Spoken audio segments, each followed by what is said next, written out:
আসসালামু আলাইকুম সবাইকে। পবিত্র ঈদুল আজহার অনেক অনেক শুভেচ্ছা সবাইকে। দেখতে দেখতে আবারও চলে এলো কোরবানির ঈদ। এই ঈদ মানে শুধু আনন্দ বা উৎসব নয়, এই ঈদ আমাদের শেখায় ত্যাগ, ধৈর্য আর উৎসর্গ করার মানসিকতা। আজকের ব্লগে আমি আপনাদের সাথে শেয়ার করব আমাদের এবারের ঈদের প্রস্তুতি ও সারা দিনের কিছু মুহূর্ত। ঈদের দিন সকালে ঘুম থেকে উঠে একটু সেমাই তৈরি করে নিচ্ছি। আর বাহিরের সুন্দর পরিবেশ আর আবহাওয়াটা খুবই ভালো লাগছিল সকাল সকাল ভোরের আবহাওয়া। আর এদিকে চিকেন, গাজর, পেঁয়াজ কুচি, মরিচ সব কিছু কেটে নিলাম, একটুখানি নুডলস তৈরি করে নিব। তো সকালবেলা আমি সেমাই আর নুডলসটা তৈরি করে নিয়েছি বেশি করে গাজর আর চিকেন দিয়ে। খুবই মজার ছিল এই নুডলসটি। আমরা যে কোরবানি দিই তার মূল উদ্দেশ্য কিন্তু শুধু পশু জবাই করা নয়। আসল কোরবানি হলো আমাদের ভেতরের অহংকার, হিংসা আর স্বার্থপরতাকে কোরবানি দেওয়া। আমরা কতটা দামি পশু কিনলাম সেটা বড় কথা নয়, বড় কথা হলো আমাদের নিয়ত কতটা খাঁটি। আল্লাহ আমাদের মনের পবিত্রময়তাই দেখেন। ঈদের আসল আনন্দ তো সবার সাথে ভাগ করে নেওয়ার মাঝেই। নিজের পরিবারের জন্য রান্নাবান্না করার পাশাপাশি আমাদের চারপাশে যারা সুবিধাবঞ্চিত মানুষ আছেন তাদের মুখে হাসি ফোটানোই এই ঈদের আসল সার্থকতা।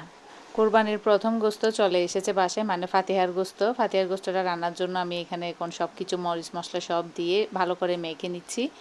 তো খুবই মজার হয়েছিল এই মাংসটি। আসলে প্রথম মাংস আর কোরবানির ঈদের এই ফাতিহার গোস্তটি বলতে গেলে খুবই বেশি মজার হয়। একটা আল্লাহর রহমত থাকে, এত বেশি মাংস খাওয়ার পরও মানুষ আসলে অসুস্থ হয় না। ঈদের দিন সকাল থেকেই আমাদের ঘরের মা বোনদের ব্যস্ততা শুরু হয়ে যায়। ঘর গোছানো থেকে শুরু করে সবার পছন্দের খাবার রান্না করা, সব কিছু হাসি মুখে সামলে নিয়ে আমরা সবাই অন্যদের খুশি দেখতে পাওয়ার মাঝে বোধহয় আমাদের আসল আনন্দ লুকিয়ে থাকে।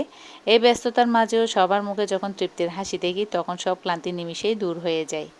ফাতিহার গোস্তের ফাইনাল লুক হচ্ছে এটা। খুবই মজার ছিল আর দেখতেও খুবই ইয়াম্মি লাগছে।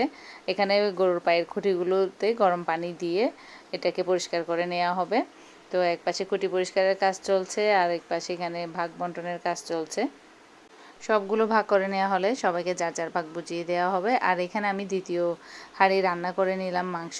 আর সব কিছু করে নিয়ে বিকেলবেলায় একটু ফ্রেশ বাতাস খেতে, একটু খোলামেলা আবহাওয়ার ভাব নিতে চলে গেলাম সমুদ্র পাড়ে। ঘরের সারাদিন এর আগের দিন থেকে, ঈদের আগের দিন থেকে প্রচুর ব্যস্তময় সময় কাটলো। তো ঈদের দিনও সারাদিন খুবই ব্যস্ততম সময় কাটছে। তো এখন সমস্ত কাজ শেষ করে চলে এলাম বিচে, একটু ফ্যামিলি টাইম স্পেন্ড করব পরিবারের সাথে। আর বাসায় এসেই এখানে আবার রুটি আর মাংস দিয়ে খাওয়া শুরু। ঈদ মানেই তো সারাদিন শুধু খাওয়া আর খাওয়া আর ঘোরাফেরা। তো এই তো মাংস দিয়ে রুটি, ঈদের দিনের মেন খাবার হচ্ছে এটা। তো এই ঈদ আমাদের সবার জীবনে বয়ে আনুক অনাবিল সুখ, শান্তি আর সমৃদ্ধি। আমাদের সবার কোরবানি যেন কবুল হয়। আপনারা সবাই পরিবার নিয়ে অনেক ভালো থাকুন, সুস্থ থাকুন আর নিরাপদে ঈদ কাটান। আজকের ভিডিওটি কেমন লাগলো অবশ্যই কমেন্ট করে জানাবেন। সবাইকে আবারও ঈদ মোবারক। মেয়েদের কাজের তো শেষ নেই, এগুলো শেষ করে চলে এলাম গরুর নলা রান্না করতে। নিহারি বা নেহারি যাই বলি না কেন, তো নলাটাকে ভালো করে পরিষ্কার করে ধুয়ে নিয়ে আমি এখন হাঁড়িতে বসিয়ে দিব। এতে সমস্ত মরিচ মশলা সব কিছু দিয়ে এখানে পানি দিয়ে দিলাম। এবার এটাকে অল্প আছে আমি এটাকে বসিয়ে দিব। 4 থেকে 5 ঘন্টা এটা আস্তে আস্তে হতে থাকবে। তো এখন এটা হবে আর কি। এই তো এটা সিদ্ধ হয়ে আসছে আর এটার কালারও চেঞ্জ হয়ে আসছে, খুবই সুন্দর একটা কালার আসছে। এখন আমি এখানে পেঁয়াজের বাগার দিব।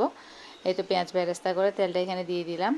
দেখতে খুবই সুন্দর হয়েছিল আর খেতে তো দারুণ মজার ছিল। রুটি দিয়ে বা নান রুটি দিয়ে খেতে খুবই মজার, একেবারে গলে হাতে চলে আসছিল মাংসগুলো। খুবই নরম, একেবারে তুলতুলে হয়ে গেছে মাংস। তো এই তো আজকের জন্য এই পর্যন্তই। আল্লাহ হাফেজ।